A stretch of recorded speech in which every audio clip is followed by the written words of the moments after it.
Here. Three. All right. Here. Gregory.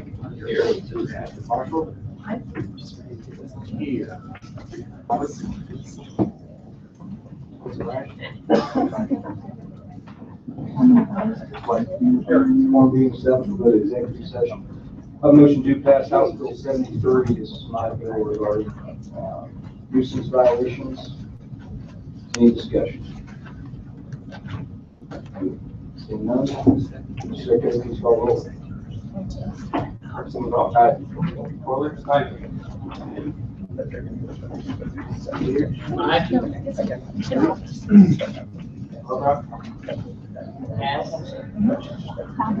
Aye. Marshall. Pass. Robert. Brewster vote. Opposing action. Mike. Aye. Over. Aye.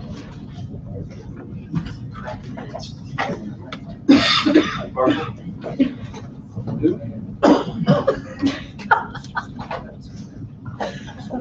President. No.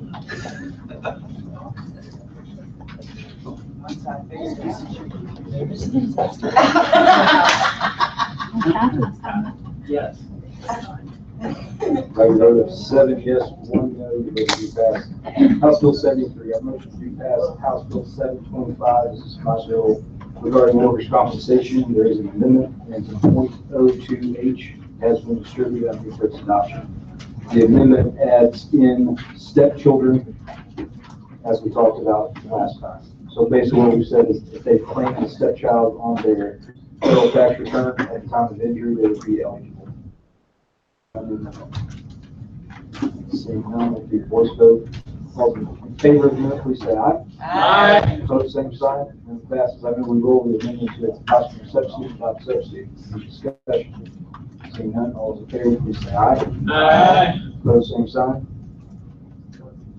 Passes. I renew my motion to do pass House Committee substitute for House Bill 725. Seeing no discussion, Secretary, please call it. Aye. Aye.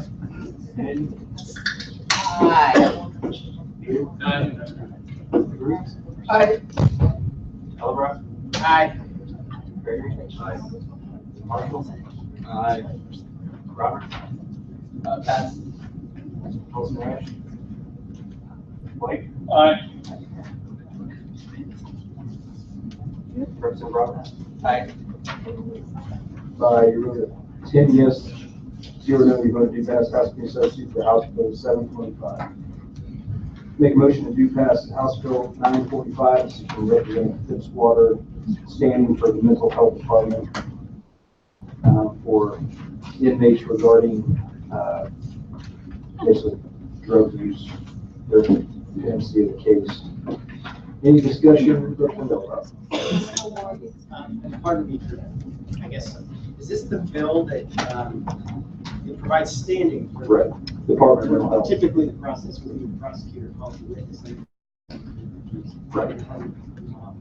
Some. Right. And it's only of the issue of hearing on the issue of involuntary medication. So if the mental health board and they don't want to take the medications, the Department of Mental Health can come in and have standing to argue that issue with the judge. They're already committed to. Correct. Correct. They're already given custody of the person.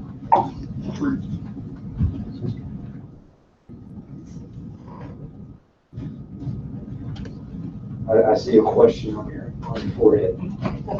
Low brow. Man, I got a lot of questions about life. We're fine. Yeah. Seeing no further questions, Mr. Secretary, please call the roll. Aye. No. Aye. Drew? Aye. LeBron? Gregory? Aye. Marshall? No. Robert? No. Wilson Rash? Aye. And we have 7 yes, 3 no, votes to pass House Bill 945. A motion to pass House Bill 1112, Representative Tate's, and this bill regarding child abuse may include victims of sex trafficking or severe forms of trafficking. Any discussion? Seeing none, Mr. Secretary, please call roll. Marshall. Aye. Rowland. Aye. Aye. Here. Aye. Grove. Aye. Albright. Aye. Gregory. Aye. Marshall. Aye. Roberts. Aye. Wilson Reich. White. By your vote, 10 yes, 0 no, to pass House Bill 1112. A motion to pass House Bill 1155. Representative Gregory, and there is an amendment. What? Are you all for that? Yes. Okay. It is in .01H.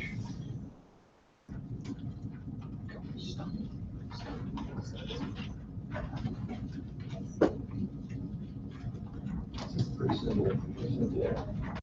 Who's offering the amendment? Representative Gregory. Oh, okay.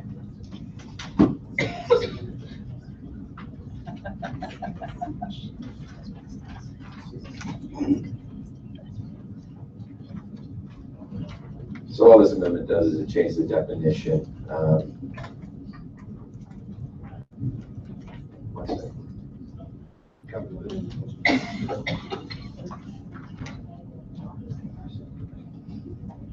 All this does is change the actual definition of a witness, because currently as it stands, it says that a witness is any victim. So it's only limiting to victims, which are generally a witness anyway.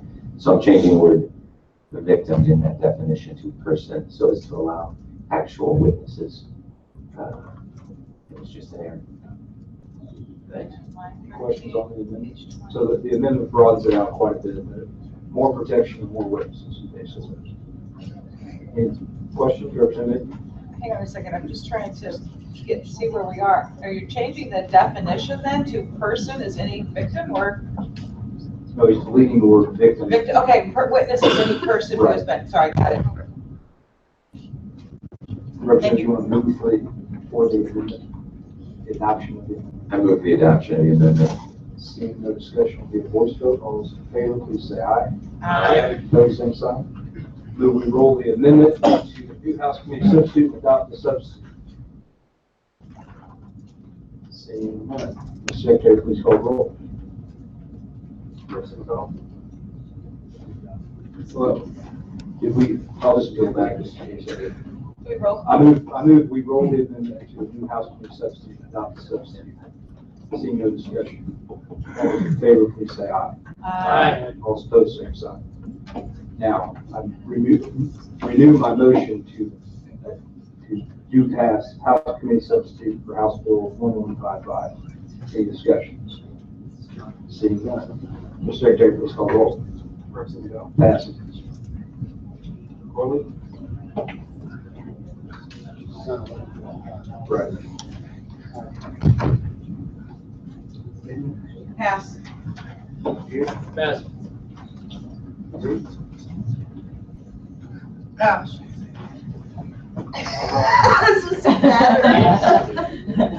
Gregory? Aye. Marshall? Pass. Robert? Pass. Wilson Reich? Okay, I'll pass.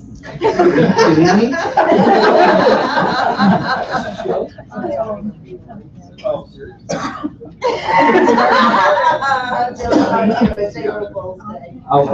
The chair will change my vote to a yes. You guys are funny. Yeah. If you have a session, man, what do you expect? We have this planned. Representative Aye. Peter? Aye. Grove? Aye. Albright? Aye. Only good.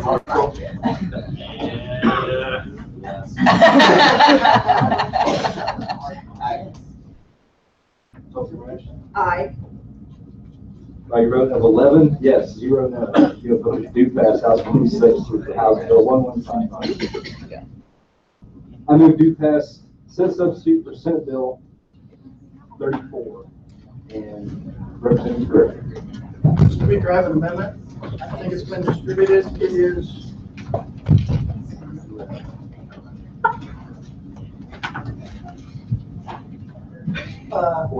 yeah, 0.01H. It's a very simple amendment. Let me go to it. All right. Very simple amendment. All it does is, as we listen to Mark Elbrock's complaints about it. No, it is a good point. We took out and the words "an illegal alien" replaced it with "a person," and that's all the amendment does. Any discussion on the amendment? Seeing, I think it's a good amendment. I appreciate that. Seeing no further discussion, all those in favor of the amendment, please say aye. Same sign. Amendment passes. Item amendment 0.02H asking the district not move for its adoption. This is Representative Matison's school reporting bill. As amended. Is there any discussion? Representative. I'm just a little bit curious as to how the school reporting is going to be fit with what is the current title, illegal reentry. We're going to change the title to Judicial. actually, let me back up because all the amendments are in one, so I need to back that up a little bit. This has House Bill 178, which is Representative Breitholt's leaving the scene. House Bill 727, which is Representative Tison's school reporting, and it has House Bill 1133, which is Representative Kohler's criminal code fix or cleanup. And the title, criminal offenses. We left. Absolutely.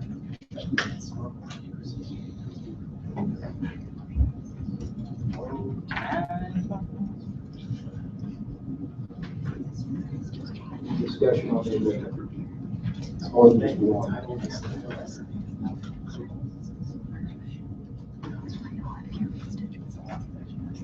Seeing no discussion, all those in favor of the amendment, please say aye.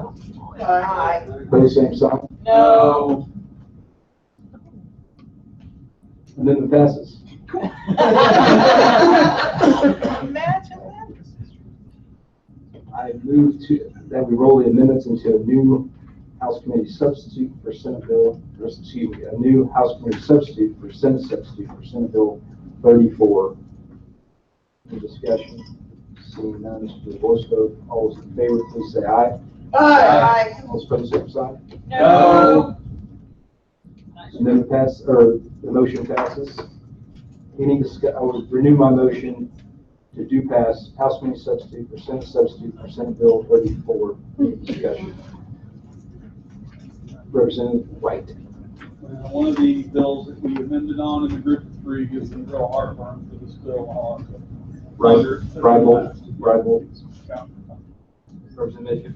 Well, I'm probably fine with most of the amendments. It's the underlying bill that gives me heartburn. So for that reason, I am not voting in favor I of it. think as this committee knows, we haven't had many Senate bills come out. Yeah. And those Senate bills we're going to get are probably not going to be criminal bills. It's probably going to be the one we have. So I'm trying to pick bills that I think we've either had several years or actually do some good things. So that's kind of where I'm at. Representative Marshall. Well, Mr. Chairman, as we all know, it's a clear violation of the single subject and original purpose clauses of Missouri's Constitution. Thank you, Representative Marshall. You're welcome. Representative Corley. Thank you. Mr. Chair, I appreciate some of the amendments. I think make this better bill, but I'm going to still vote no against this bill. I think the underlying bill, some of the discussion that we had last week, had problems. First of which is that it's an issue that I think is preempted by U.S. v. Arizona and by the Constitution. There are a lot of issues that aren't as clearly delineated between the federal and state government, but immigration.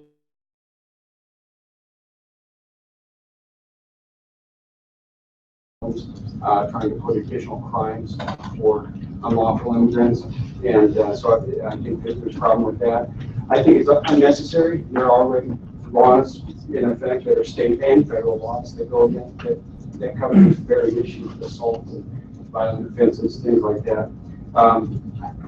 I did get the sense, and I have the utmost respect for the senator and those that are testifying in support of this bill, but in the questions last week when we asked would this be effective, I did get the sense that this would be effective in terms of keeping people safer, of public safety. I don't think that's what the bill is about, unfortunately, and I don't think that it does that. It's not any more effective if we pass this bill and keeping the public safer than without this bill. One thing that I think it would be effective in, and this is what troubles me, I think it would be effective in perpetuating attitudes and false stereotypes. And we heard we heard from several people in testimony the other day. I think it would perpetuate a false stereotype that in the words of then candidate Trump said that the people from Mexico were criminals, people with a lot of problems, people with drugs, criminals, rapists. I think that's unfortunate. I don't know if that was I don't think that's the senator's intent. I don't think it'd be the intent of this body, but I think that it would have that effect because it's not effective in any other way other than perpetuating that message. I think it's an unfair view, and I would be a no on it. Thank you. Thank you. So no further discussion. I would renew my motion to do pass House Committee substitute bill 34. Mr. Chairman, please call roll. Aye. Nope. Here. Aye. Group. Aye. Elbrock. Pass. Gregory. Aye. Marshall. Nope. Roberts. No. Wilson Ranch. Aye. White. Pass. Elbrock. Yes. White.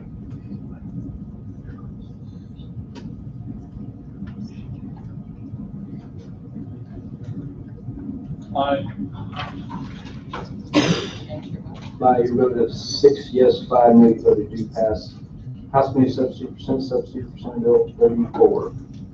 Without an executive session, we're on to regular session. Before we get started, we've had some contentious hearings in the past 2.5 months. Most of us on this committee are attorneys. We know how to conduct ourselves most of the time. But ask that we just give deference to one another and our witnesses. And without further ado, Representative Weber, you here for Senate bill? Please come on up.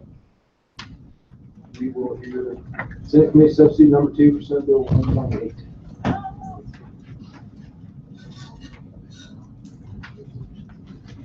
Thank you, Mr. Chair, members of the committee. Mine is thankfully very unpretentious. This is the exact same bill that you guys have heard over and over in here. When we changed it this year to allow the presiding judge to move judges where they needed them, over in the Senate, it hit some problems, so we're back to the original bill that just moves the one judge from the 12th circuit from Kansas City to Independence. Any questions for the bill sponsor? Representative Marshall. I'm mystified. What senator and what was the argument? Apparently they didn't like the fact that they had not been, since they were Jackson County Right. representative, that they hadn't been consulted. Even though this is year 4. Okay, thank you. No questions for the bill sponsor? Seeing none. Anyone here to testify in favor of the bill? Anyone here to testify in opposition to the bill? Anyone here to testify for information purposes? Representative, thank you for coming. Thank you very much. Appreciate it. We'll now hear testimony on House Bill 699. Representative Curtis.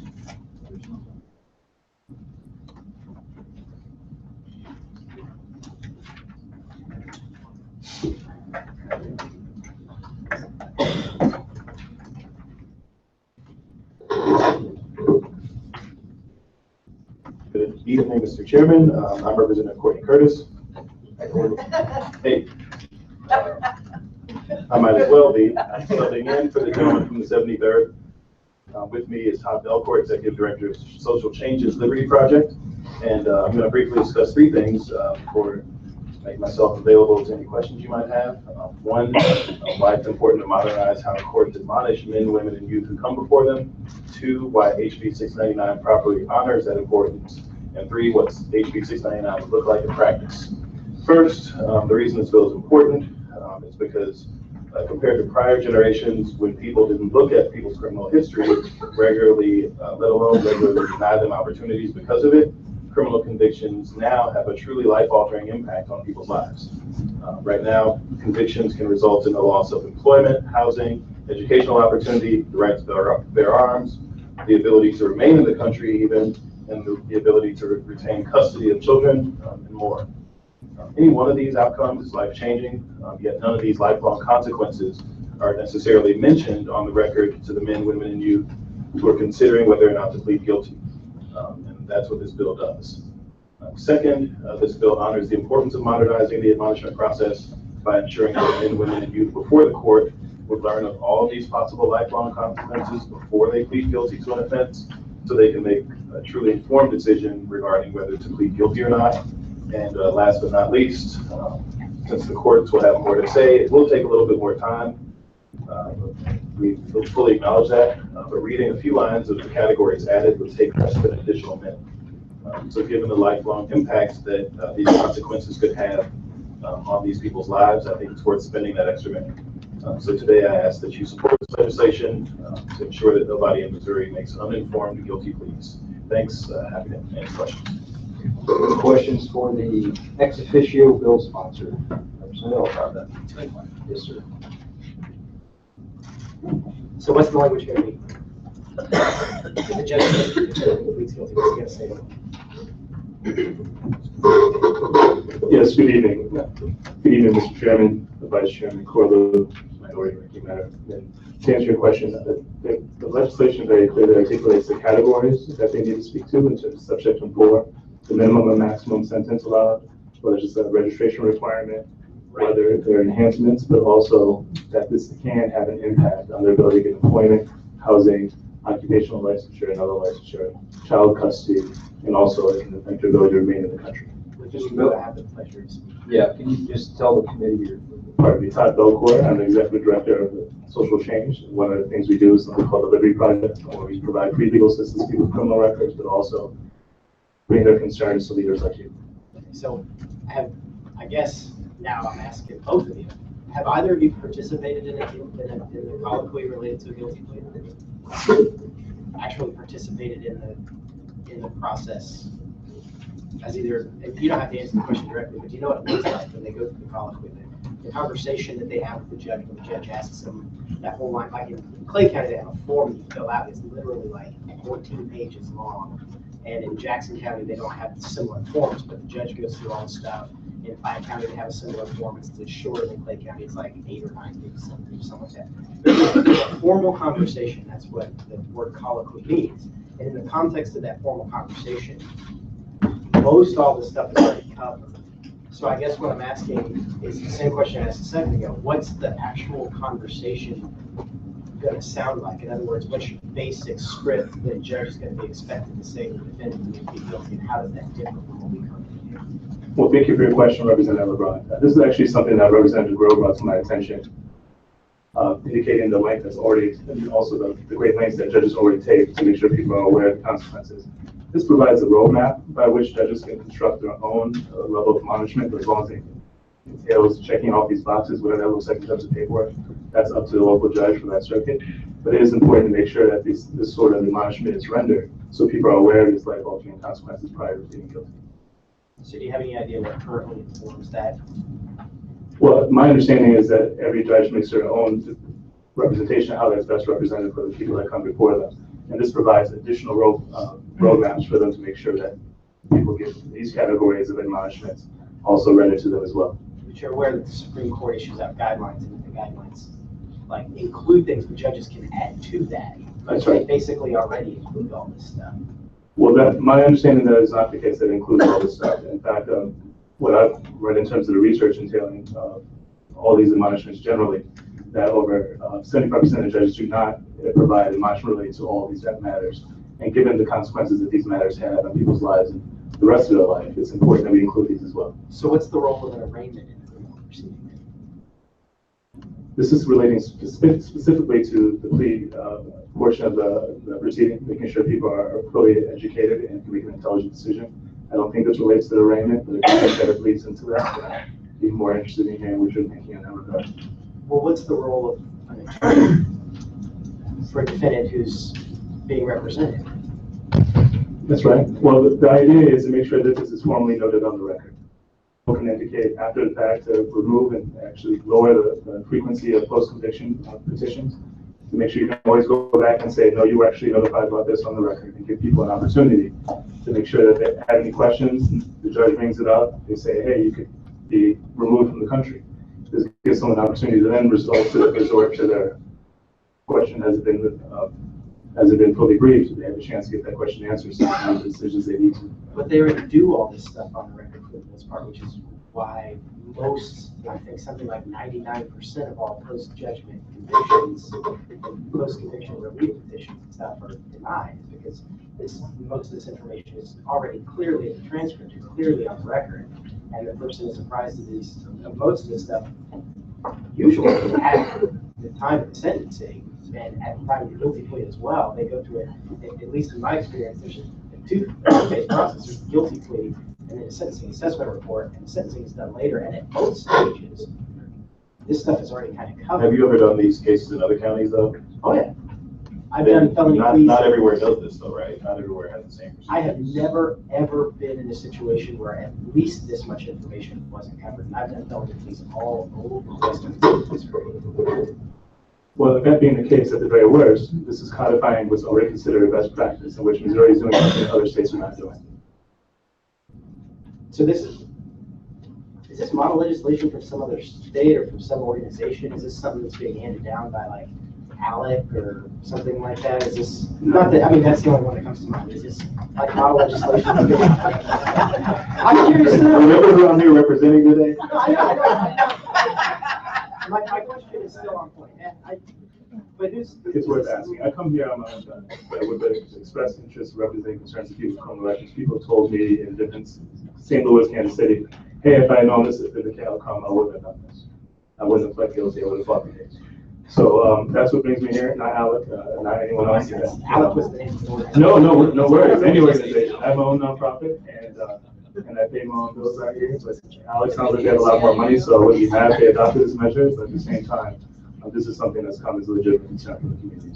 And I appreciate your time and coming to testify, really genuinely. I just I do this stuff for 6 years. I did this for a living before I came here, and I was kind of surprised to see this on here as like a piece of legislation, because I've never, and like I said, I've done felony guilty pleas across central and western Missouri, all from as far north as Maryville to as far south as Nevada, and all the way over I think I did one in Boothville. I know I've done one in Columbia. So all across, I've never run into a situation where a judge doesn't already do this. Well, let me take a couple minutes. After speaking with Representative Grohl like a month ago about this, he was kind enough to bring up that this is a lengthier process here than I was understanding. So after that, it led me to undertake more research on exactly what this looks like. And I spoke to a couple of judges who are comfortable with these sharing on the record their thoughts. One of which is former Supreme Court Justice Michael Wolff, who mentioned that whatever burden this imposes on the court to add these additional instructions is far outweighed by the need to ensure that people are intelligently and voluntarily making pleas. Another judge who said this was not being done, Judge Neal in the 22nd Circuit, said, I don't see where it's going to really interfere with moving criminal cases and may even help resolve post-conviction petitions. So no, I've never brought one of these cases, but I've talked to judges who have some perspective on this. I think this may be useful.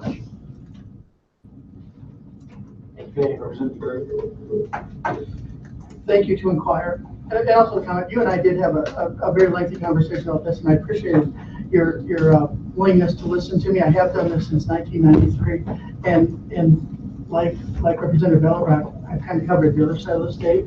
I'm on the eastern side. I've been before Judge Neal. Maggie or Mark, did you talk to? Mark. I've been before both Judge Neals in the 22nd District, which is St. Louis City. And I can tell you, without question, they go through all these questions every single time, and it's on the record. I practice in St. Louis County, Jefferson County, Franklin County, here in Columbia, or not Columbia, Jefferson, Cole County and Boone County.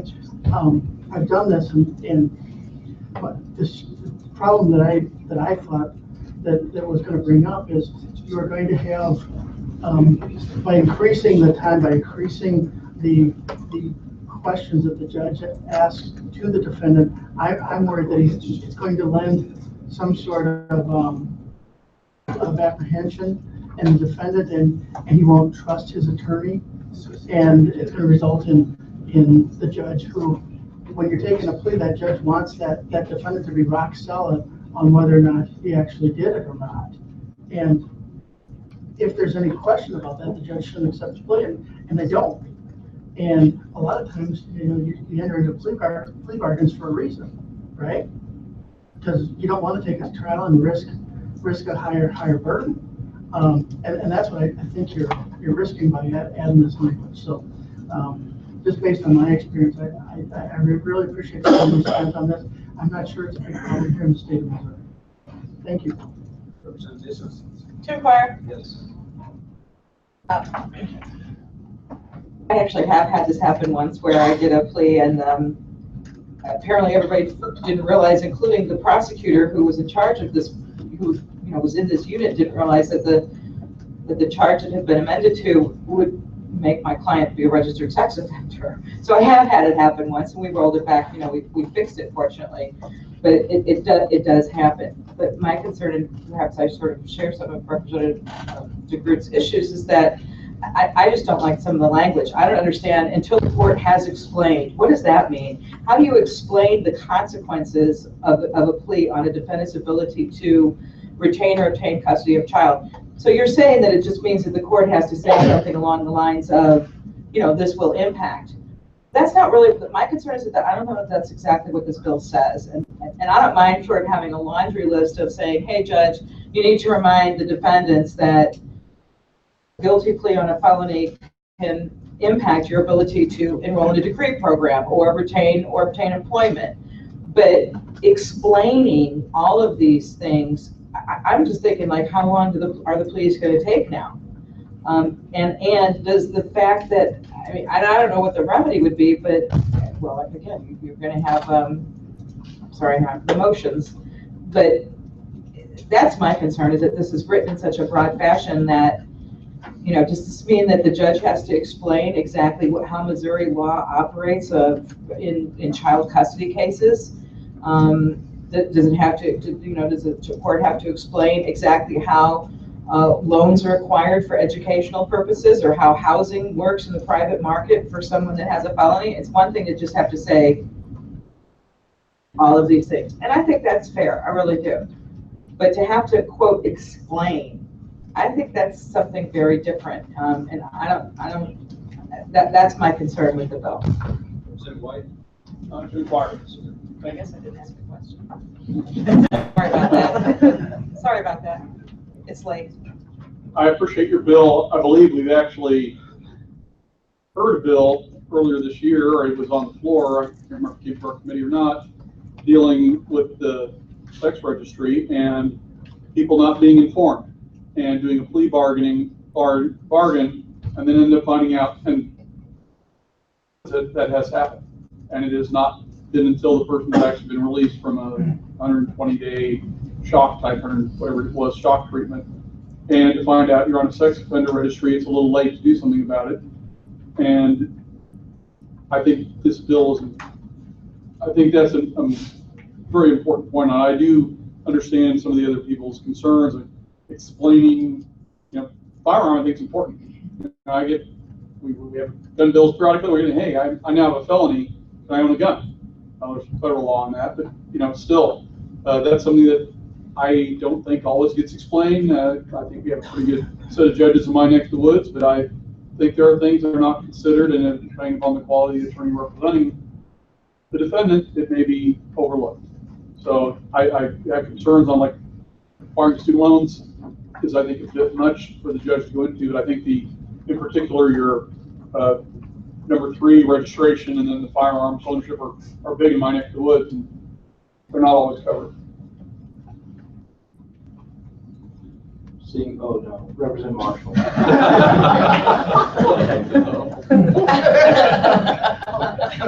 ahead, we want to hear, we all want to hear, we're on 2 minutes. I don't have it. No.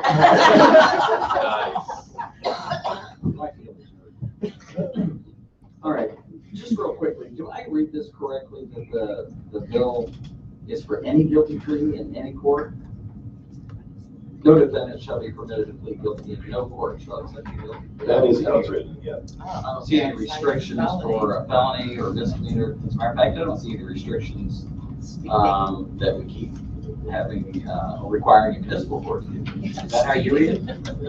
That's how I read it. Since I am speaking for Representative Curtis, I'm going to just kind of freelance here and say that he would be willing to work with the members of the state committee to fix that language and any other concerns you all have. Thanks. Right, because, you know, as a prosecutor, I've done hundreds of guilty pleas, and to apply this to a misdemeanor docket where you have dozens upon dozens every morning in those traffic dockets, and there's no way that they would be able to do all of this. And I would imagine most of these concerns here are for felonies anyway, so. And I don't have a problem. As a matter of fact, like the representative from Clay said, the courts do 1 through 3. For sure 1 through 2, and they should do the registration verification, because that's easily determinable, whether or not someone has to be registered as a sex offender. But the way number 4 is written right now, it's just untenable. The amount of research that a court would have to do on behalf of the defendant to prepare for that guilty plea would be a phenomenal caseload. Because the way it's written, the court would have to look to see how this would have an effect upon the defendant by way of their driver's license, by way of their immigration status, by way of their child custody. It would require the court to try and figure out what type of an application this would have on the student loans of the defendant. I wouldn't mind if the court just had to say, you need to make sure you consider the effect on, and just read off those things. But to actually go into the back scenario of the defendant, and, the effect it would have on that particular defendant, that's just untenable for a court. And, you know, I guess what I would say to you is that to make this workable, it has to be amended draft so as not to clog the courts. Thanks. Okay, seeing nothing further, anyone else here to testify in favor? Seeing none. Anyone here to testify in opposition? Seeing none. Anyone here to testify for informational purposes? Seeing none. Thank you, Representative. Thank you very much, Mr.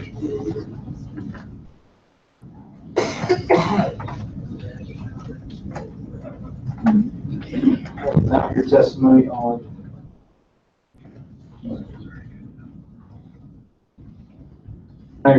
House Bill 846 and House Bill 485.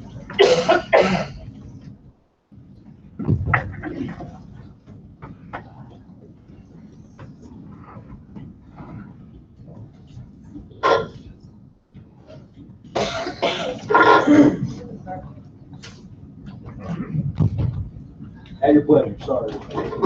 Thank you, Mr. Chair. Good evening, Mr. Chair, members of the committee. For the record, I'm Representative Randy Dunn, representing the 23rd District in Jackson County, home of the original case in Arthur Bryant Barbecue. And to my left is Representative Greg Razor, representing the 25th District, also in Jackson County. We are here to present House Bills 485 and 846. Most commonly referred to as MONA, or the Missouri Non-Discrimination Act. These bills are nearly identical with only some minor differences as it relates to definitions and terms used in those definitions in each of the respective bills. House Bills 485 and 846 simply add that discrimination against a person based on their actual or presumed sexual orientation or gender identity be unlawful. Our current statutes relating to the Commission on Human Rights only provides legal remedies to individuals who are discriminated against based on their race, color, religion, national origin, ancestry, age, or disability. Existing statute does provide some exemptions, which these bills both do as well. Those exemptions include for private clubs, places or of accommodation owned by or operated on behalf of religious corporations, and or a home with 5 or fewer rooms or rents in which the owner also domiciles there. So I just want to reiterate before I turn it over to Representative Fraser that again, under current law, there are no protections for LGBT individuals regarding discrimination in employment, housing, or public accommodation. And these are not issues that are unique to Missouri. There are at least 21 other states that currently prohibit discrimination based on one's sexual orientation and or gender identity, and an additional 11 states that provide these protections to public employees. No less than 12 of those states are states that were won by President Trump. Some of those include the states of Iowa, Minnesota, Utah, Wisconsin, Indiana, Kentucky, Michigan, Pennsylvania, Alaska, Arizona, North Carolina, and Ohio. All of those states provide those protections to their LGBT residents, and I believe that we in Missouri should as well. And I'll now turn it over to Representative Fraser. Chairman, members of the committee, thank you for hearing our bills on this. Introduced this legislation some months ago. I've had conversations with many well-meaning legislators asking me, are these protections still needed? Are people still being fired because they're gay? And if so, isn't there federal law that already protects them? The answer is that discrimination against LGBT people is still occurring in our state. People are being hurt. They have no legal recourses, either through state or federal law. And I believe we'll hear from someone testifying in a moment who has had an experience like this. While there are executive orders, both federal and state governments to protect federal and state employees, the rest of the LGBT community is left with no legal protection at all. Something that I think we can all agree on in this committee is that our state is a place where people believe that if you work hard, you play by the rules, you live up to your responsibilities, that you're going to have a fair chance to get ahead. Updating this law will ensure that all people, including LGBT Missourians, have that chance to earn a living, meet their obligations, provide for themselves, their family, and build a better life. However, until we pass this legislation, I can still be fired from a job because I'm gay. Representative Dunn can be evicted from his apartment for being gay. The two of us can go to a restaurant tonight here in Jefferson City and be forced to leave because we're gay, and we would have no legal recourse. We feel that in 2017 in the state of Missouri, this is unacceptable.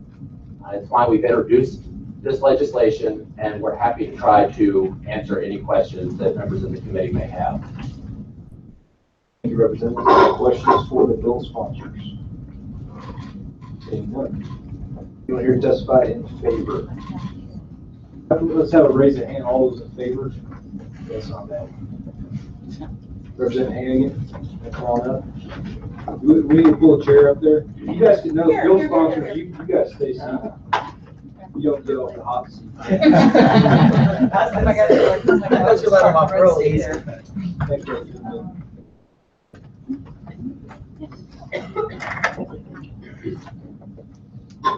It's always weird to be on this side and not that side. So anyway, Mr. Chair, Committee, thank you for hearing me out tonight. My name is Tom Hannigan for the records. I'm State Representative for District 65, which encompasses St. Charles City, Portage de Sioux, and West Alton. Background, and I want to just kind of clarify why I'm here and why I feel like I should be here. And to be brutally honest with you, I kind of debated about a little bit, should I be here, just to be perfectly honest with everybody. I decided it is time to be here, it is time to stand up. And I'll tell you what really kind of persuaded me. A couple weeks back, and we were on the floor.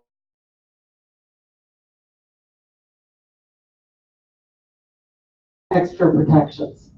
And I thought, wow, what a slippery slope we're going down and it was regarding the police officers and giving them more rights, because they're in a dangerous job and they wear the uniform. And I am all for police officers. I think they do a great job, a job that I could not do. I think they should get all the rights humanly possible, but I think everybody should have those equal and same rights. Discrimination is discrimination is discrimination. I don't believe in protected classes. I think everybody should have the same rights, the same freedoms, the same law protection. And so when you're going and doing this, and then the conversation continued on a little bit for you guys to refresh your memory, they said, well, if we're going to do this for police officers, what about teachers? What if teachers are in a school system and there's all these gangs now, and should we start having special protections for teachers? So when I was thinking about it, and I was thinking about how LGBT people don't even have the minimum standard of having fair housing, being safe in employment, I just think we are going down an incredible dangerous slope when we're looking to carve out special groups, special people for special above and beyond special rights that everybody should have. So that was just a red flag to me, and I think it's a big mistake as a policymaker. We're in 2017. It is time to do the right thing. It is time to say you cannot discriminate. I'm hopeful because I see our youth. I see my younger nieces and nephews where I think each year it gets a little bit better and better. And the young shall lead us, I guess the child shall lead us, but I can see a difference. And I'm very positive and optimistic, but I still think we have a long way to go. I know this comes up every year, and I will, as long as I'm here, if I make it to the next years, I'll try to keep bringing it up every year until we get across the finish line. I know it's a struggle. I know that there's people that have, for myriad of reasons, why they don't like this bill, or they have problems or concerns with it. All jokes aside, I know it touches a lot of people. All my friends will say, well, my best friend's gay. Well, my best friends are heterosexual. And again, we all need the same rights and privileges. In fact, my parents were heterosexual. So if for nothing else, it is the time to do this. It is the time. We cannot continue as legislators to create policy that favors certain groups, not other groups, for whatever the reason is. Everybody needs to be treated fairly. Discrimination is discrimination is discrimination. Thank you. Any questions for the witness? Seeing none. Thank you, Representative. We'll do one more in favor, and then we'll alternate. Come on up. Thank you. I have good afternoon on here, but I'll just. Good evening. Thank you so very much for this opportunity. My name is Elizabeth Fuchs. I am the manager of public policy for PROMO. PROMO is Missouri statewide LGBT equality organization. Lesbian, gay, bisexual, and transgender rights are human rights. I'm here tonight from a place of privilege as I speak to you on behalf of our community. I was hired because of my work ethic and dedication to this cause. I'm employed by an organization that supports me, and every day I get to bring my whole self to work. I don't have to hide my identity. I don't have to craft vague replies to my colleagues when they ask me questions about my family or who I love. I don't have to worry about if somebody finds out at my job that I'm a lesbian, because I won't be fired. That's not the case for everybody who identifies as LGBT in Missouri. As a community social worker and as an adjunct professor, I've spent over 20 years in this community listening to the stories of people's fear. I have the privilege of working with one older lesbian couple. They've been together for 40 years. And to the public, they're cousins. Because they live in an assisted living facility. And if anybody there finds out that they're lesbians, they're afraid they're going to be kicked out of their housing. Imagine that for a minute. You've spent your entire life with somebody, and you can't talk about your experiences around the dinner table, or you can't put a picture up of your vacations, your marriage pictures. You can't display any of that for fear of being homeless. And they're in their 70s. I was at an event over the weekend where I got to listen to a lot of women talking about their, lives and different things.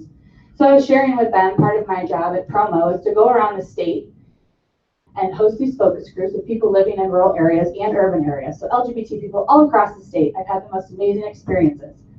Into what's happening in rural Missouri for our community is scary. It's frightening. And so I was sharing these experiences with people. I live in St. Louis, and the women in St. Louis were like, well, I'm not out on my job. These are women in their 60s who are still to this day living in St. Louis, afraid to come out at their job because they're afraid to be fired. Now, I was naive thinking that St. Louis is a safe city, a place where we can be out. So that's the experiences of our people who are living in the urban areas. It is extremely difficult to be LGBT in the urban areas. So I need your help. I need your help as leadership of this state to help us make a stand and say that discrimination for LGBT people will not be tolerated in the state of Missouri. 1 in 7 LGBT people are experiencing discrimination in employment based on a report from the Missouri Foundation for Health. I don't want to keep you anymore. I just will ask that you please consider taking a stand with me and helping to protect all Missourians, because we really need your help and leadership in this area. So please vote in favor of this legislation. Any questions? Representative? Real quick, Yes. I just want to make sure I got that stat right. You said 1 in 3? 1 in 7. 1 in 7, okay. LGBT people in Missouri have experienced discrimination on the job. That's a report from the Missouri Foundation for Health that came out in 2012. It's called Responding to Health Equity. Oh, I remember that. Okay, thank you. Thank you, Mr. Chair. Thank you. Any others? Seeing none? Thank you, ma'am, for being here. Thank you for all of your hard work tonight, everyone. Thank you. All right, anyone here in opposition? Thank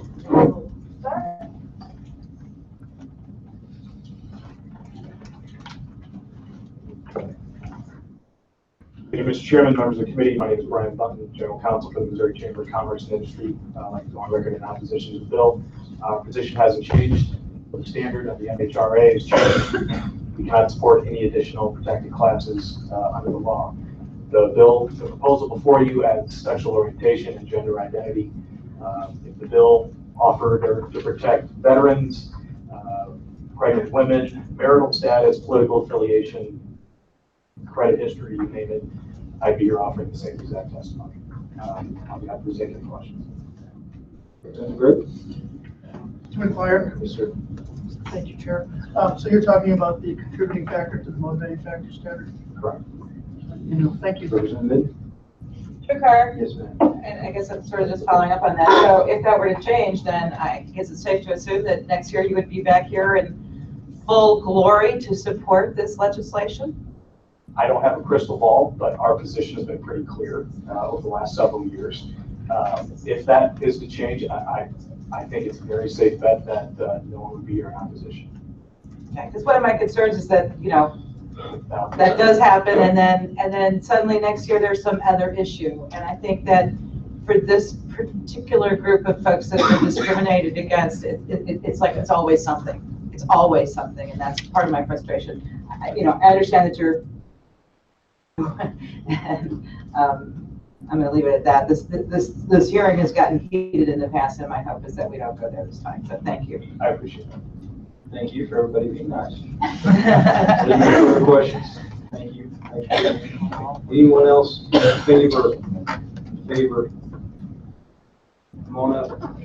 Come on up. Don't be shy. The only person that bites is Representative Mitchell. She's on the front row. I know, sorry about that. I'd moved to the back, but they won't let me back there either. You can sit wherever you like. My name is Chuck Brock, and I'm from Hannibal, Missouri, retired Presbyterian pastor. Married, 3 kids. Most of my life and professional life has been on the West Coast and the Northwest. We left our kids in Seattle and Portland, and they wonder why we ran away.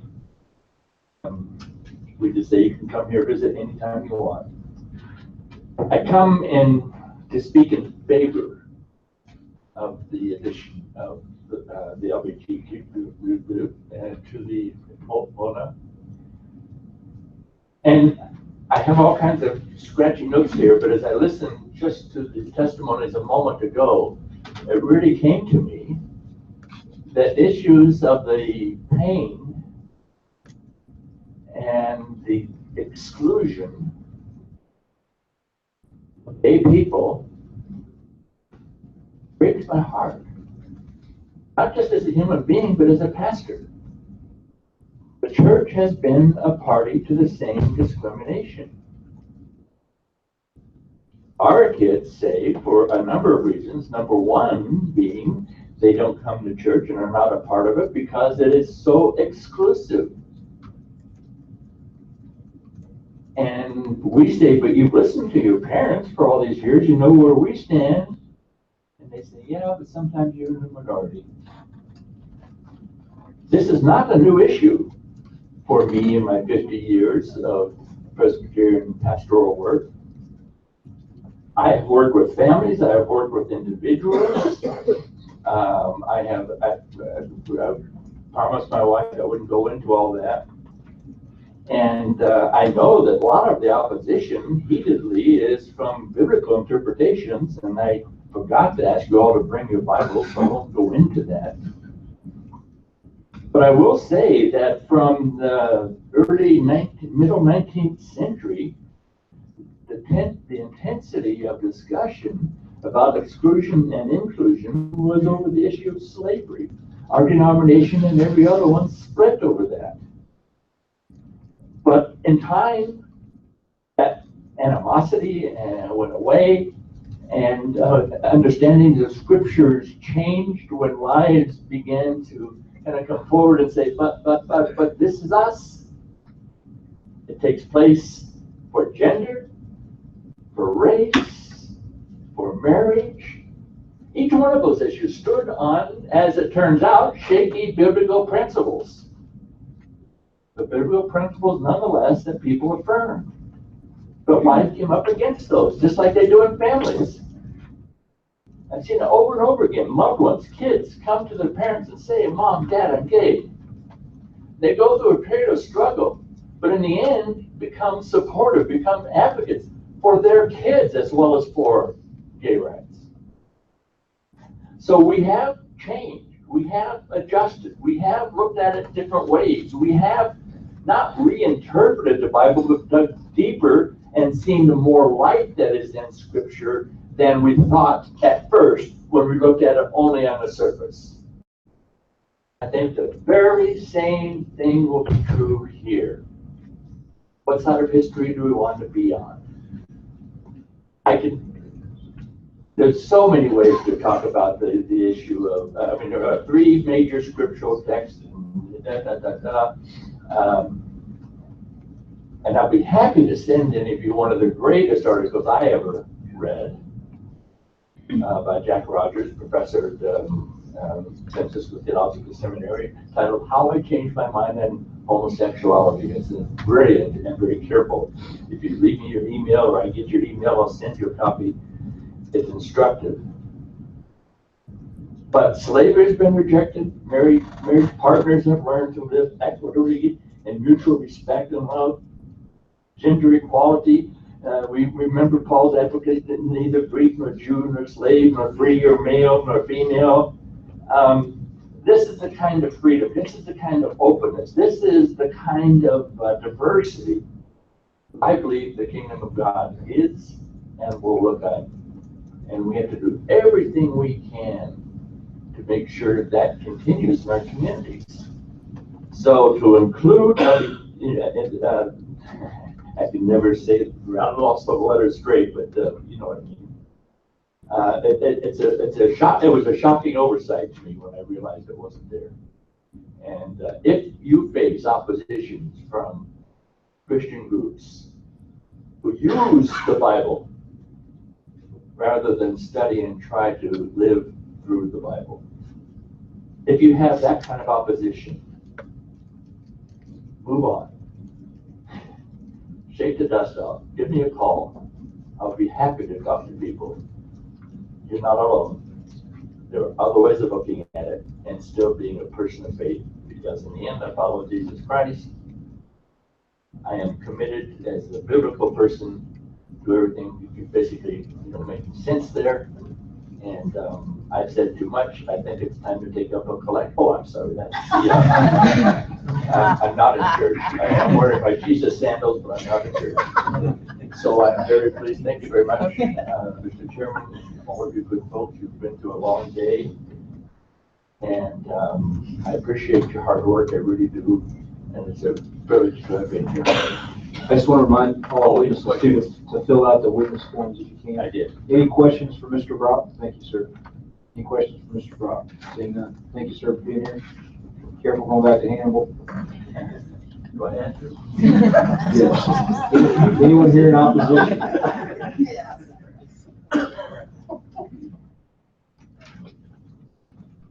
Chairman, members of the committee, Ray McCarty, President of Associated Industries of Missouri, and as we have been on all bills of this nature that create a new special class of protected people, we are against establishing new protected classes at the both of these bills.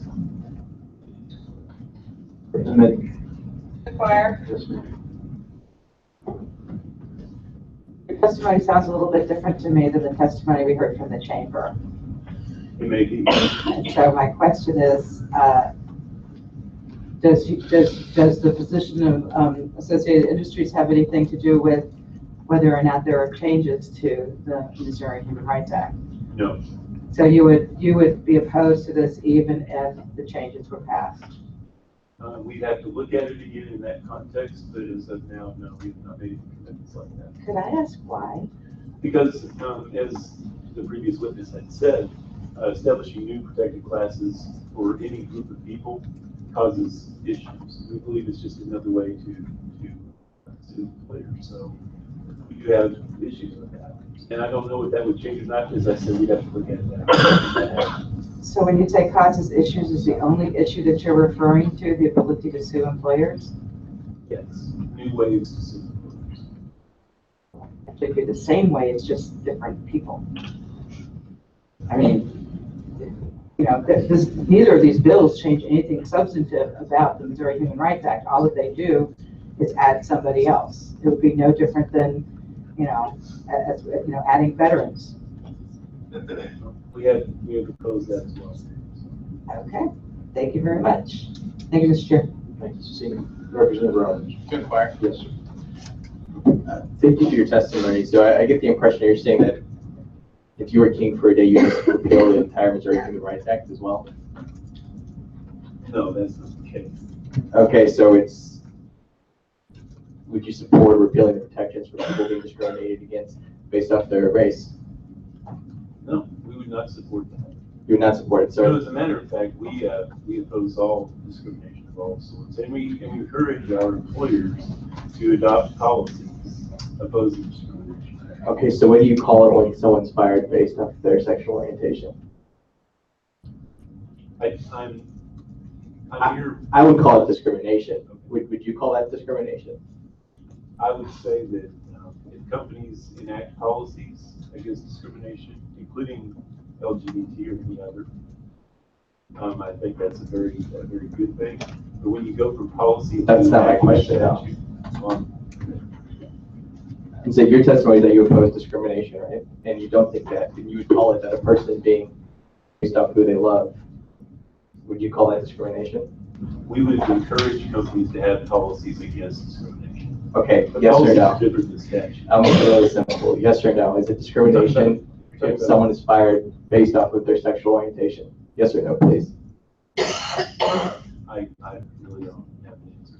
I don't know which context you're asking. If you're talking about violating policies. Okay, you have two of my colleagues who testified earlier that they're gay and they could be fired. They could be denied housing based off of that. And I'm asking you, would you call that discrimination? I really have not thought about whether that is or not. And it's not me. I'm Okay, thank you. Seeing no further questions, thank you. Next in favor.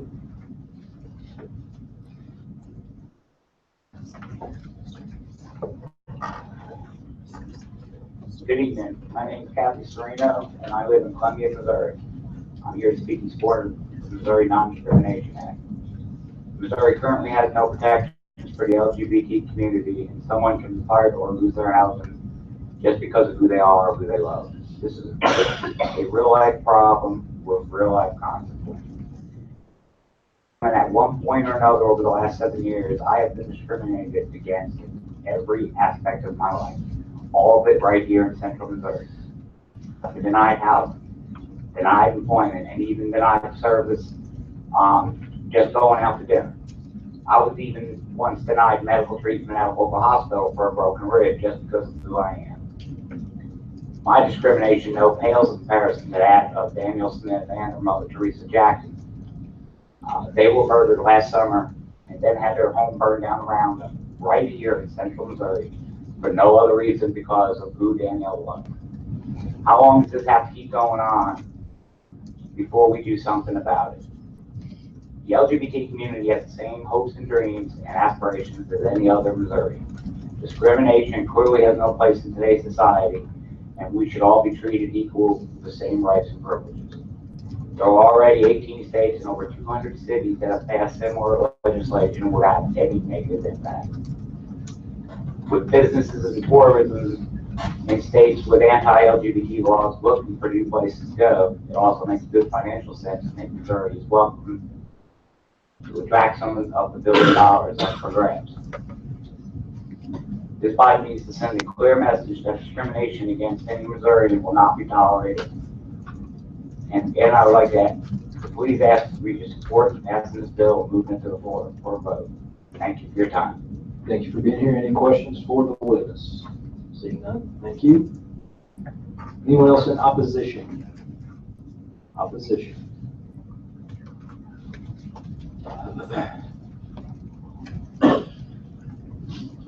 Mr. Chairman of the Committee, my name is Bev Avon. I'm a concerned woman for America, Missouri, and I'm here to oppose these two bills based on free market. Many years ago, we talked about what would happen. I have First Amendment rights as a believer in the Bible, and I quickly this morning before I left out, I had 30 minutes to look up, and I found 29 cases of discrimination, if you will, across the country. 20 of these cases were state versus those who held religious views regarding same-sex marriage. One was a student who especially a student here in Missouri, who was expelled from school because he was in his counseling program and he had religiously held beliefs regarding same-sex marriage. 6 were private companies who fired their employees because of private comments that they made on Facebook or their private lives or even Bible studies that they taught at their church.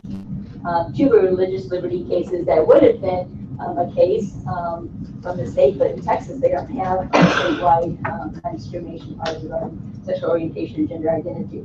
So therefore, we clearly have rights that are being violated either way. So which trumps which? The free market. I was in St. Louis County, and they were dealing with adding this ordinance into their ordinances, and it was a very interesting evening because we had a lesbian there who had a wedding consulting service, and she was a planner, I guess is what they call it now. That was back then. And then we had a Christian couple who owned a wedding venue. And it's a beautiful, free market will work. Actually, as a landlord, I'm looking for people who will pay their rent on time, who will keep my property in good repair, and who won't cause trouble to the neighbors.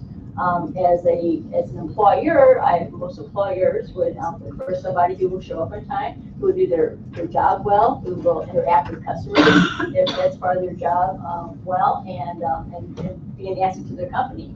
Well, that's all I'm going to say. Any questions for the witness? Representative Roberts. To inquire? Yes, sir. Thank you for your testimony. You kept saying free market a lot. Do you know anyone who can survive in the modern world without a job? It's not a trick question. Well, no. No, right? Yeah, I'll say no. I survived without a job, but I have a husband who had a job. So. Well, that's great. And you realize that this bill has nothing to do with gay marriage, correct? Right. However, No. yes. However, it has to do with the right to earn a living. Right? Part of it does. And we agree that you can't survive without a job, without being able. And With this bill, 20 of these cases, these people lost their livings because they were sued and they were fined for breaking the state ordinance. I'm sorry that happened for those 20 people. I don't know how many LGBT people we have in the state of Missouri, but I'm sure it's more than 20. But to get back to that, how is it acceptable that in this state, someone can be fired based off of their orientation? I don't know how that happens. As an employer, I wouldn't do that. You wouldn't do that? No. So then what's wrong with these types of protections? For the same reason was stated before.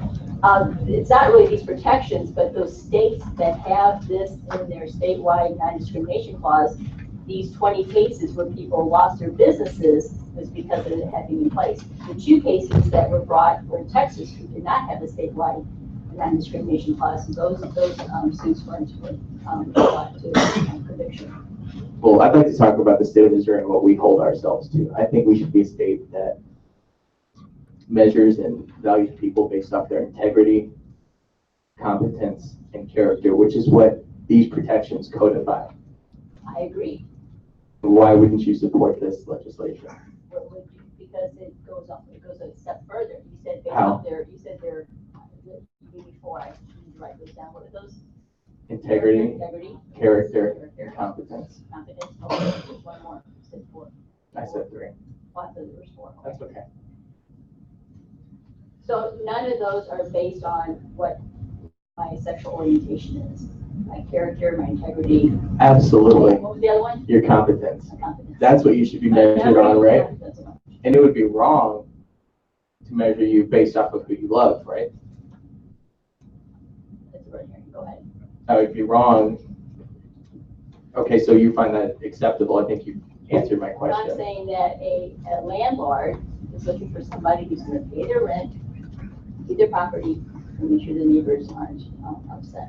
I'd hope so, but that's not how it plays out in the state of Missouri. And what this bill does is it fixes that. Well, not really. A landlord It does doesn't fix have that. property, we have property rights as well.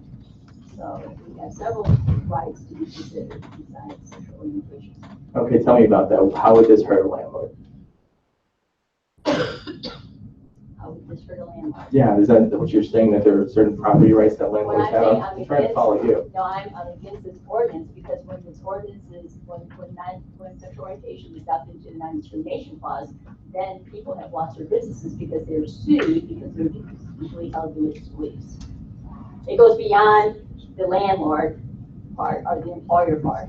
It becomes part of the statewide non-discrimination clause, which is open to then for religiously held beliefs. Okay, so your concern is that a landlord is going to say, I'm not going to rent to you because of your sexual orientation, and you don't want that to happen. No, I'm concerned, okay. When this is adopted in the statewide non-discrimination clause, that's when these 20 cases that I took 30 minutes to find, 20 people lost their businesses because it was in a state that had a statewide non-discrimination clause and their religiously held beliefs were sued. I'm not talking about landlord, I'm not talking about employer, I'm talking about a statewide non-discrimination clause. All right, I feel like you're jumping around, trying to really understand it from your perspective. Give me this situation you're talking about where it is unacceptable. Make it really simple for me. I think that's acceptable when a person has had a gay customer for years and years, and she served them well with her flowers. She's a florist. And then when Dave comes in and says, I want you to make flowers for my wedding, she said, I'm very sorry, I cannot do that because it's against my religiously held beliefs. She was a friend, he was a customer, you've been patronizing her for years, and all of a sudden she said, well, I can't do this. She's up for, well, now she has to be convicted, that suit's still going on. You understand that this bill is narrowly focused to the employer-employee relationship though, right? So I see what you're saying about customers, but this is you working for someone and firing you because of your sexual orientation. Okay, one more time. This is Mona. This is the statewide non-discrimination clause. We're not getting it. Thank you for your inquiry. Thank you. Thank you for being here. And I also have testimony from John Kingsford from Mr. Jackson Convention. Thank you. Thank you.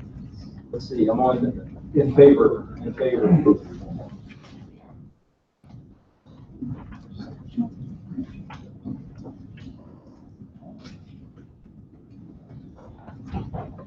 Mr. Chairman, members of the committee, Jeanette Myers from Empower, Missouri. We choose what we will support or oppose based on two guiding principles.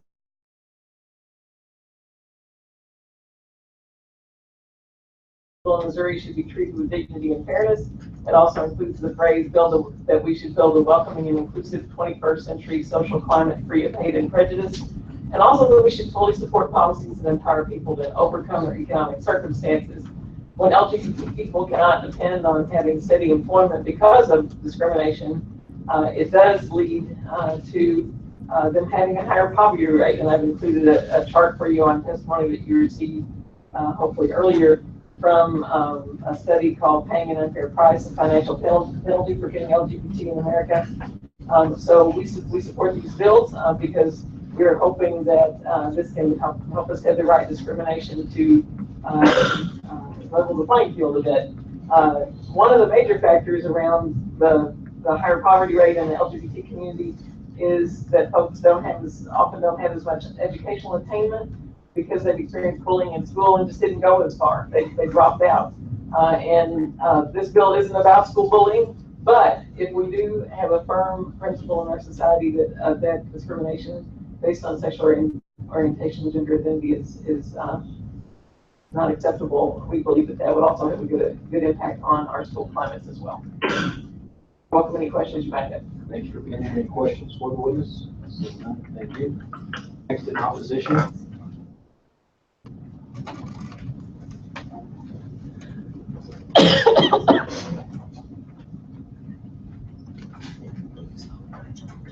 Thank you, Mr. Chairman. My name is Alyssa Johnson. I am lobbyist for Concerned Women for America. But I'm really here speaking on behalf of my Republican Central Committee in Webster County. I'm the vice chair of that committee. I really just want to kind of remind those Republicans in the room that in the Republican platform, it actually specifically talks about how the platform supports conscientious legislation so that no person, business, organization can be penalized for its exercise of religious freedom by not providing services that violate their religious beliefs.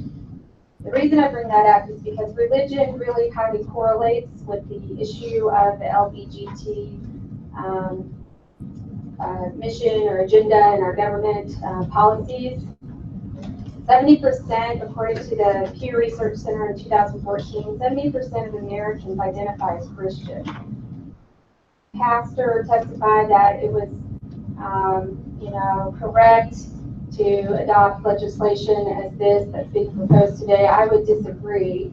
I'm an evangelical Christian, and I know that my viewpoint on the matter is that the Bible does not condone homosexual lifestyle. So as a Christian, I think, and as a business owner, if I was a business owner, I think I would be highly conflicted that I can't run my personal business the way that would reflect my Christian values. So I just caution you when you're voting on things like this to really hold that into your perspective. I would expect that if you have a Republican behind your name, that you would really think about what the platform says. That's what the delegates here in Missouri adopted in their convention. I was a delegate at that convention, and it was highly supported. So, from my viewpoint, I really feel like that Republicans should adhere to their platform and represent those that elected them into office. Thank you. Any questions for the witness? Yes. Thank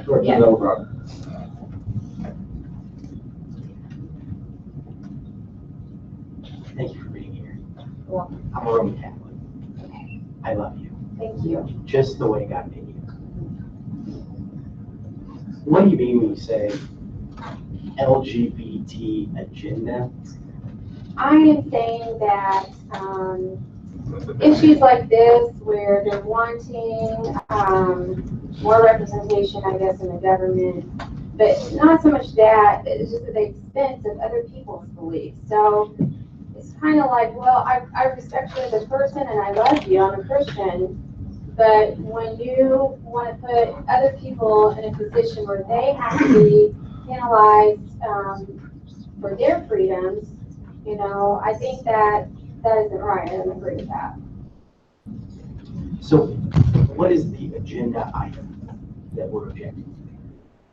I think the agenda item here is that you want there to be a way to go and sue a business if you feel that you've been discriminated because of your sexual orientation. That's not the same as race, gender. That's just, I don't know that the Bible, in my perspective as a Christian, the Bible doesn't teach that we're supposed to have laws that would be against your gender or the race. I mean, that it is very evident in the Bible that sexual immorality is a sin, and that those that have sexual immorality will not enter the kingdom of God. This is not just one place in the Bible, it's evident in the Bible. Now you can say, well, that's not relevant to today's culture, but truth doesn't ever change, no matter over time. Culture may change, truth doesn't change, and if I'm a Christian, then I believe what the Bible says is the truth. Let's say we're to object to your Bible agenda. That is their prerogative. I don't push my ideas onto other people. That's why I feel like it's so important to protect religious liberty, especially when you're talking about businesses, because what this would do, it would be to push the idea that we're going to penalize you because you believe this way, and we don't agree with that. I don't support anyone that would say there's going to be a penalty for you because you don't agree the way I think. So I would never support something put into law that would say the LGBT community should be penalized because they don't believe in the Bible or what I believe the Bible says. That would be imposing my belief on them and penalizing them. So what if we live, though, in a society where LGBT people were penalized? Not necessarily by operation of law specifically, but by the sort of de facto enforcement or wording of the law. Let me just answer that with another question, if I may. Okay. I guess the way to answer that would be, okay, because I've been in a situation with my job where someone didn't like me. My boss, my immediate supervisor didn't like me. I don't know why she didn't like me. Whatever. But you know, it was so bad, I ended up quitting that job because why would I want to work for someone who treated me that way? Why would I want that job? Why would I want, as far as this is concerned, why would I want to live somewhere where my landlord treated me that way? So in a way, don't we all have the freedom to live and work where we would be more accepted? I mean, yeah, that's wrong to be discriminated against, but you can be discriminated for many things, not just this. So my question is, yes, that's a bad thing, but do we need legislation that would say, well, I can sue that person? Why don't we just work for somebody who does accept us? You'd be much happier in your life. We're not tied to a job for any reason. We can go and work somewhere else. Maybe you're not going to work for such. In fact, I took a pay cut, a big pay cut when I quit my job and I found another one. And I am more happy now than any amount of money could have paid me. I wouldn't want to work like that. Does that answer the question? I mean, that's how I feel, and that's my line of thinking. Somewhere in there, I think we may have answered each other's questions. Okay. Thank you. You're welcome. Thank you.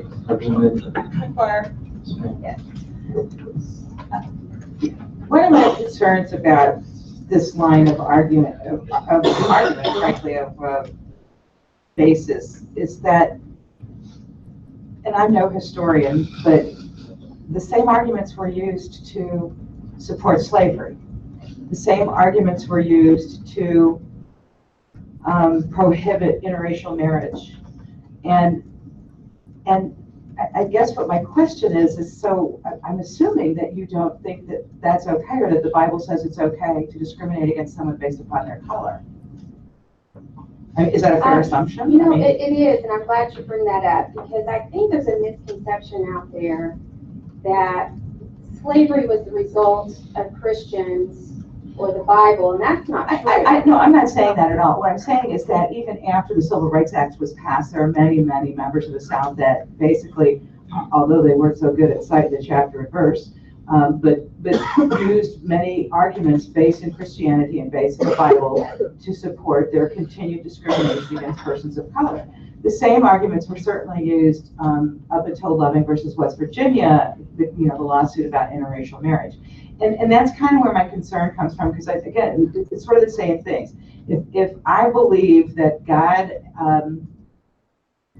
if my religious beliefs are such that I don't want to afford certain, if I say that I don't want to afford certain people basic rights, and that's because of my religious belief, sort of where does it, that was the same argument that was used 100 years ago, 50 years ago, frankly, and some might even argue today.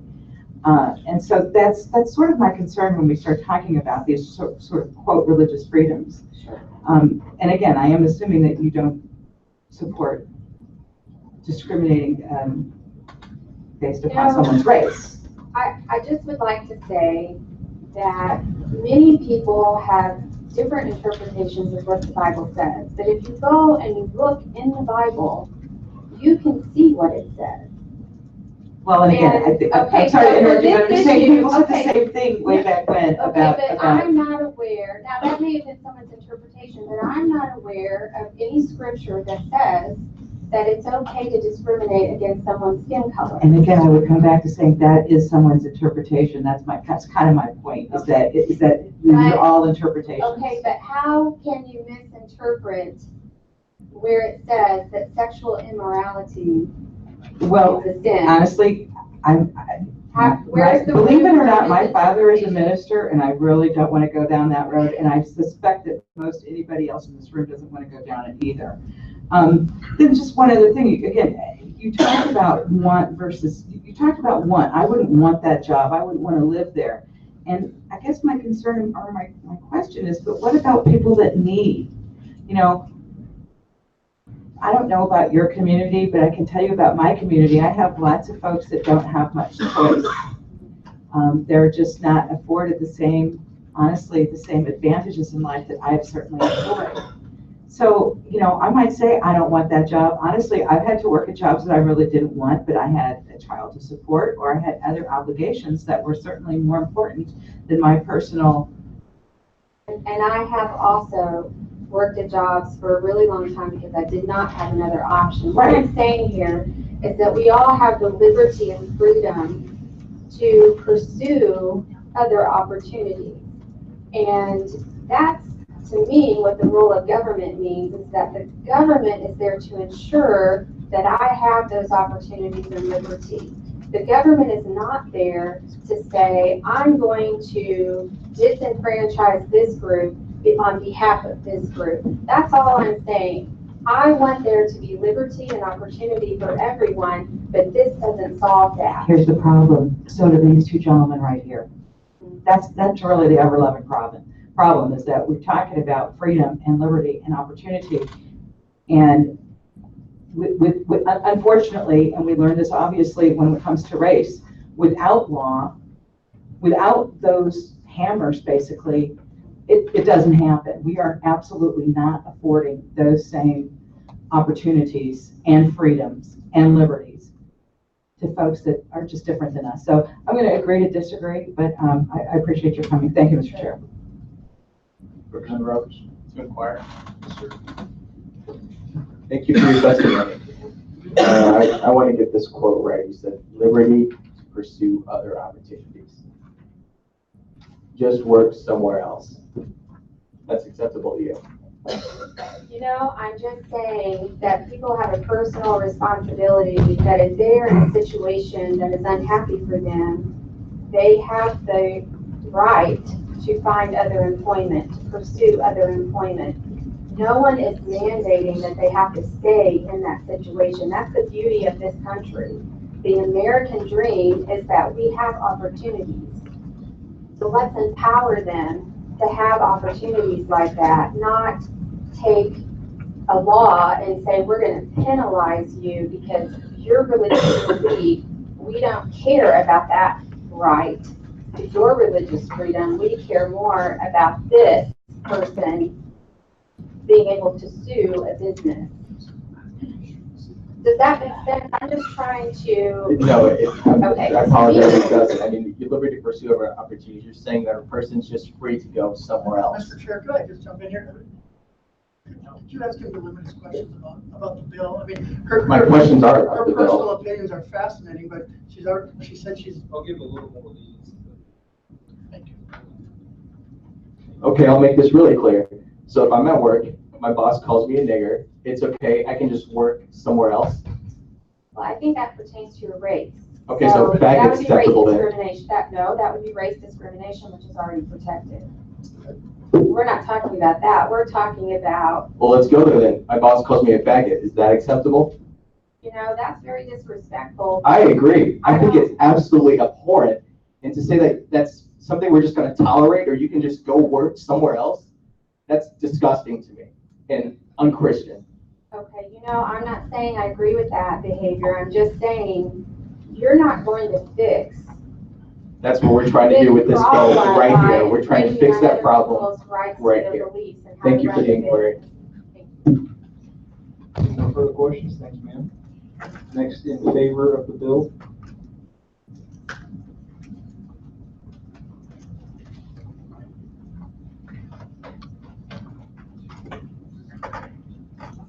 Good evening, representatives. My name is Sarah Baker. I'm testifying on behalf of the American Civil Liberties Union. I'm the Legislative and Policy Director. I'd like to go on record in strong support of this legislation. I think there are several principles that come into play here. The first one is one of fairness. This is simply put about treating all Missourians fairly. No individual should face discrimination based on who they are or who they love. That you have the right not to be fired for a job because of your gender identity or sexual orientation. That's not a choice. You're being removed from a position because of who you are, not the content of your character or how good you are at a job. This is not something that's new to this country. This is not something that should be new in the eyes of the Missouri legislature. We've been having this discussion for almost 20 years now about including the LGBT community in our protections for human rights.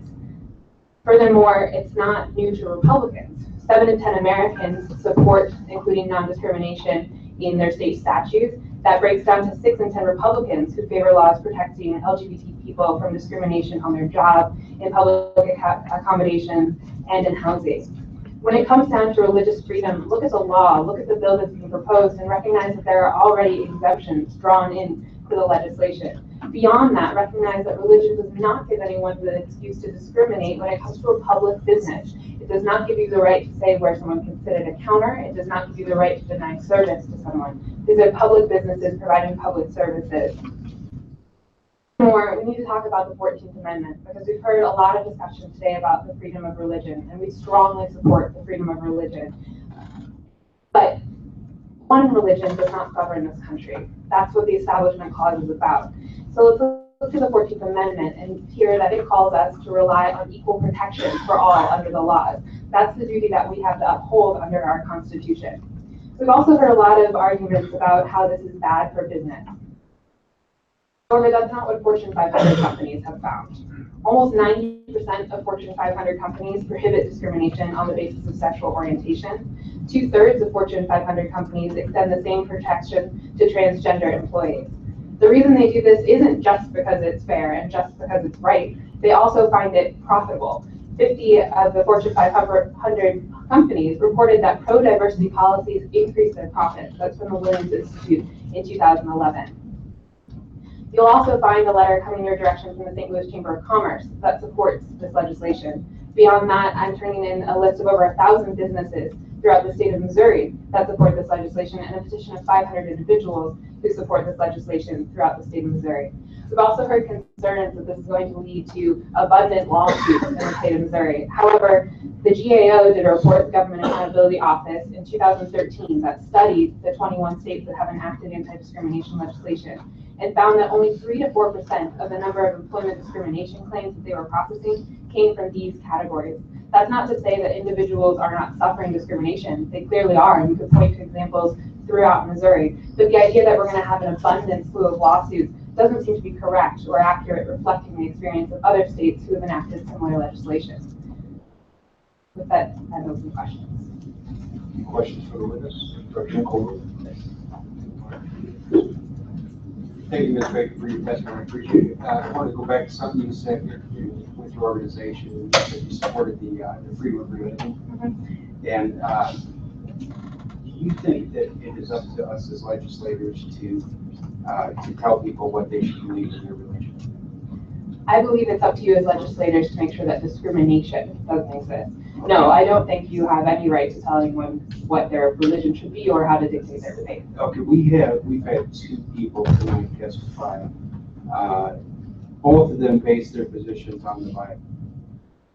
One was in favor of it, of this bill, and one was against it. Is it up to us as legislators to tell which of them is right in their religion, to tell which of them is Christian and is not Christian? No, I think you have to rely on the Constitution. Representative Marshall? To inquire. Sir. No. Now, under current law, we can't discriminate employers may not discriminate based upon religion, with some exceptions, such as religious or sectarian groups or employers under 6 employees, right? Yes, and No any discrimination unfair, based upon race. any unfair treatment based on race, color, religion, national origin, ancestry, sex, or age. Okay. Under Missouri, are you an attorney? No. Okay. You may not know the answer. Where are many cases in which someone has been fired because of, I guess you may call it reverse discrimination, which they were, instead of being proud to be black, but proud to be white. I'm not aware of any cases. Okay. Is that something you could be terminated under Missouri law without any repercussions under? No, I think that would fall under a violation of the Missouri Human Rights Act. You can't be discriminated against based on race. Okay. So if someone had firmly held religious beliefs against sexual orientation or gender identity, then I suppose that if we amended this law, then they could not be fired for holding those beliefs and promoting those beliefs. Being gay or for being transgender? Is that what you're asking? Well, I would say for being straight or for being against transgender. You shouldn't be fired. Sexual orientation applies to if you're straight, if you're gay, if you're bi, if you're asexual. It applies to all of those categories. Okay, so if a straight person applied for and tried to work at a gay rights organization and they had straight power on their bumper stickers, that type of thing, they'd be protected under. They could bring a claim in the right? same way that current Missouri human rights claims are filed. They would go to the commission. So they would have the right employers, to. so an organization such that I just described, be forced to employ someone who is vehemently straight. They wouldn't be forced to employ. Again, we're hoping that the way in which someone should be employed is kind of regardless of those things. It should be on the basis of their character, on their competency to work, those qualifications. So it's saying if you're, discriminating in your practice because of sexual orientation, then yes, a complaint could be filed under this, and it'd be judged under the courts as it currently is. This isn't for. No, all my questions presume that they're otherwise qualified. So it's a complaint that certainly could be filed. I don't know about the success rate of that complaint. If that's what you're asking. I'm not the judge and the jury. But you think under these proposed changes then that someone that's proud of their straightness would be able to bring a lawsuit for failure to be hired if they're otherwise qualified by some type of a gay rights organization? I don't have the definition of employment in front of me as it's specified in this law. So I don't have that exact definition in front of me, but as it applies to employment and housing and public accommodation, Sure. and under my understanding of this, if you're being fired for that reason, then you could bring a government under. I don't know about the failure to hire, and perhaps one of the attorneys could answer that question. What do you think about Christian schools that are not owned and operated by a church? They're just they're an organization of folks that have come together and formed a nonprofit organization. It's not church, it's just a nonprofit company that operates a Christian school and have more than 6 employees. Do you think that Christian school should have to hire someone that has different beliefs regarding sexual orientation?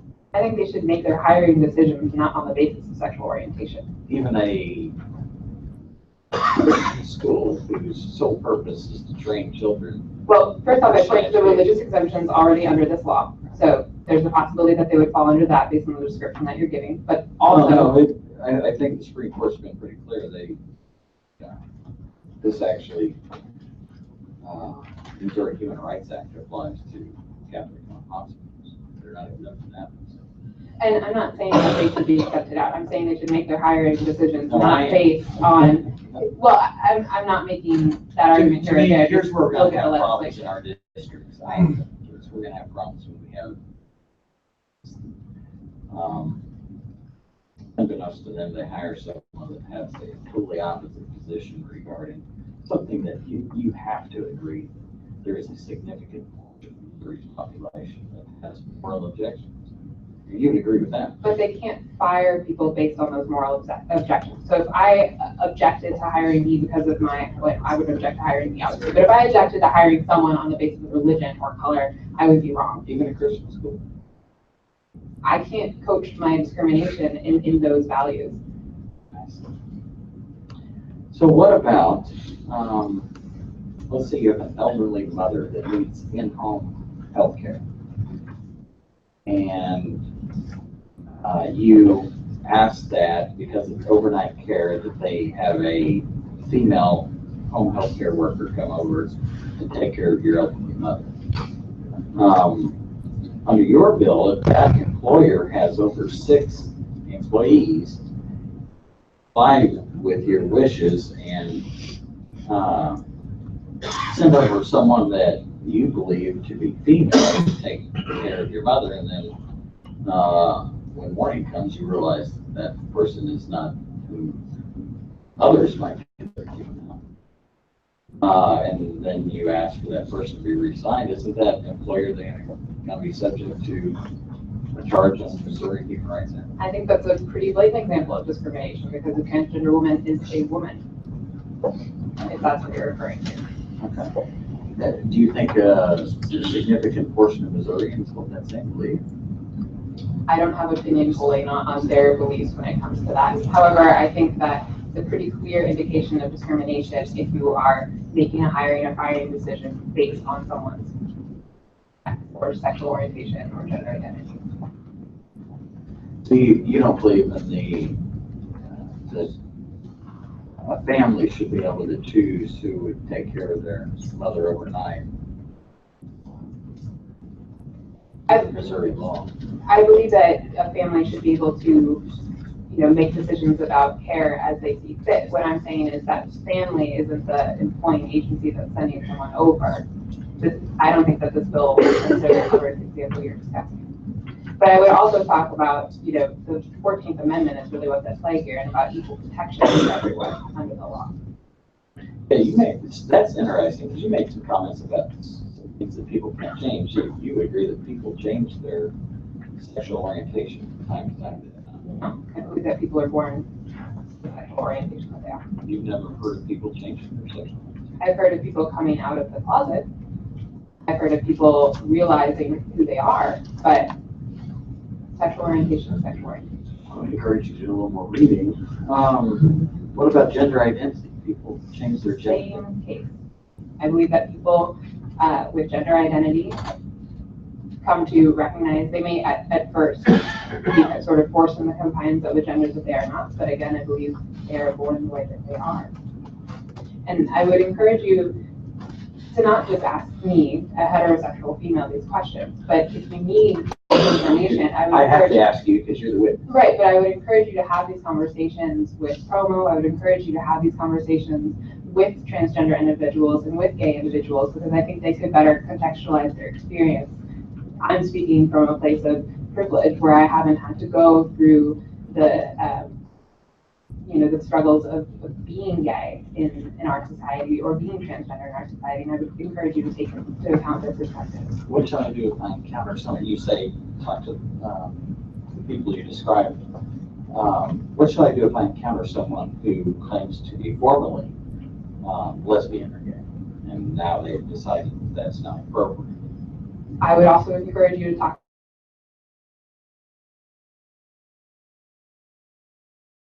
encourage you to have an open conversation and a respectful conversation. Okay. Thank you. To inquire briefly. Ms. Baker, it's getting late, and I just indulge me one fantasy world question, if you would. You heard Mr. Bunton, who he is correct, from the Chamber of Commerce. Yes. You heard him suggest that they wouldn't have an objection to this bill if the standard was raised from contributing to motivating factor. How do you feel about that proposition?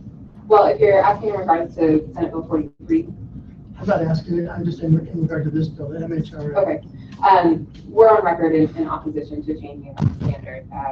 I could discuss with you a little bit more about why we're on record in opposition to that as it relates to Senate Bill 43, but we believe that lessening the protections for any end of the Missouri Human Rights Act is not a favorable. Well, you understand what opposition I was giving you, expanding the definition or the protected class for raising the standard. And that was a specific trait I was asking about. There's a lot of nuance that goes into that conversation about A, about B. I don't even remember which one you said at this point. A, B, motivating, contributing. The contributing factor versus motivating factor. In the past, I know that has been explored in the Missouri legislature. I don't believe that we should. I don't believe that we should weaken the Missouri Human Rights Act. I think there's a healthy debate to be had about what does that and what doesn't. But without going on, I'm not sure I can answer that question. Sometimes life is made of compromises, correct? Oh, I do a lot of compromising at the ACLU. Trust me. Have a good night.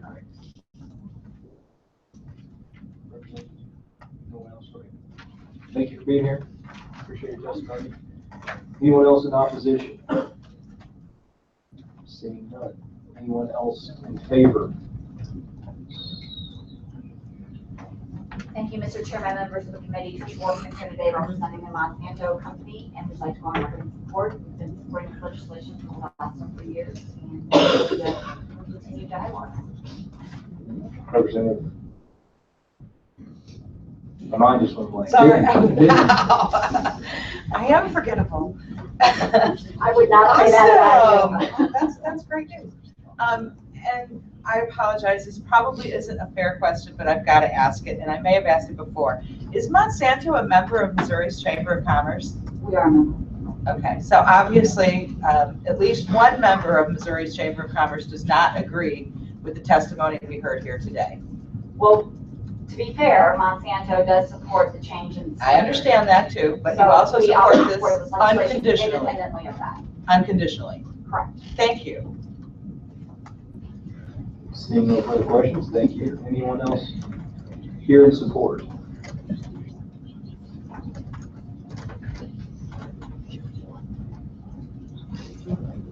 Mr. Chair, members of the committee, Michelle Scott Huffman with the Missouri National Education Association. We're just here to go on record in support of both of us. Any questions for the witness? Seeing none, thank you for being here. Anyone else in support? Support. Seeing none, anyone here for informational purposes? Seeing none, representatives, thank you. Appreciate you guys being here.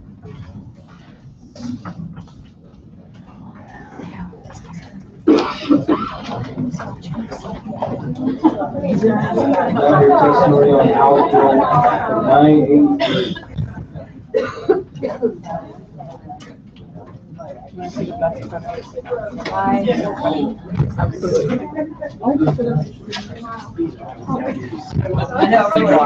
Oh, yeah. Highly in my face. Just call.